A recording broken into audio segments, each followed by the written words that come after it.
Tadi itu di dalam debat beberapa kali kan Pak Prabowo mengajak Pak Anies buat ngopi bareng untuk menjabarkan data ya. Apakah ajakan ngopi itu akan disetujui gitu Pak, diterima gitu? Itu yang pertama.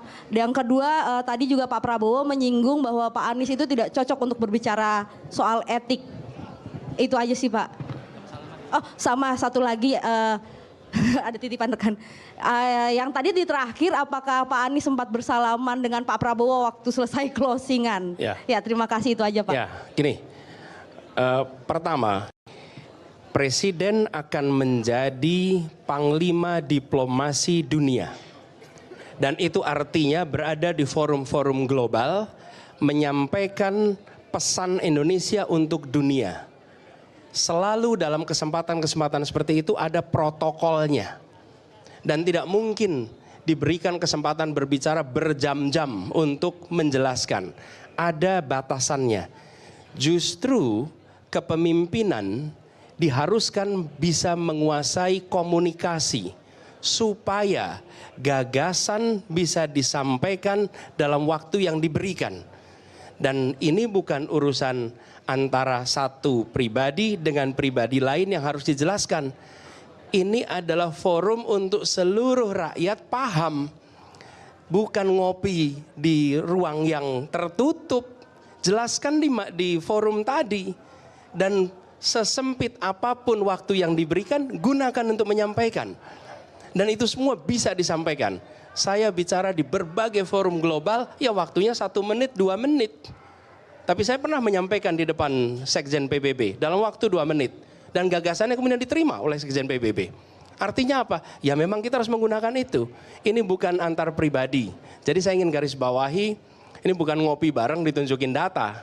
Keterbukaan di dalam menyampaikan pendapat itu penting. Dan transparansi itu diwujudkan. Bukan dalam bentuk kata-kata. Itu pesan pertama. Jadi ini atau tidak puas. Tapi debat ini adalah edukasi kepada publik agar publik punya preferensi untuk memilih.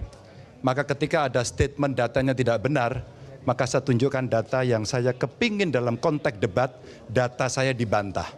Sayang saya tidak mendapatkan itu. Maka ketika kita berbicara, sebaiknya kita sama-sama hati-hati.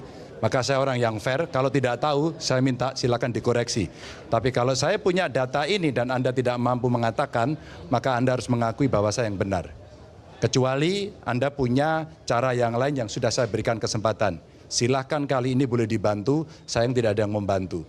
Maka publik, masyarakat mesti diberikan edukasi berbasis pada data sehingga mereka akan mengerti. Itu benar, ini salah, ini omdo, dan ini benar. Ada yang lain? Tadi boleh saya komentar sedikit, saya agak sedikit kecewa dengan kualitas terutama narasi yang disampaikan oleh paslon-paslon yang lain. Menurut saya mereka pertama datanya banyak yang salah, keliru. Kedua masalah pertahanan ini mau dipakai sebagai bahan mencari poin politik yang menurut saya untuk sebuah negara, untuk negarawan tidak boleh. Pertahanan adalah sakral dan tadi kalau tidak salah ada paslon yang mengatakan untuk pertahanan tidak ada rahasia.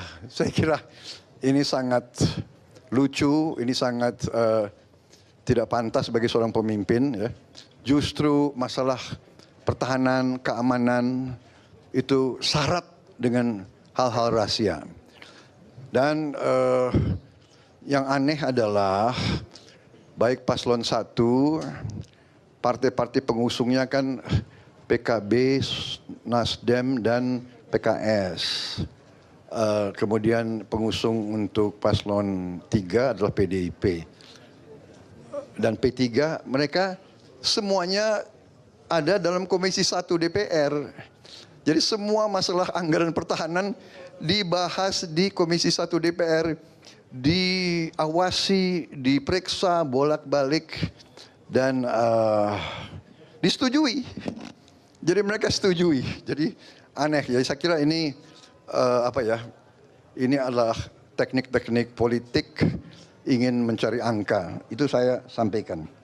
Yang pertama, kalau kita tujuannya mengabdi, kita harus memberi data yang benar. Jangan menyesatkan rakyat dan jangan provokasi dan jangan menghasut. Kedua, kita harus negarawan.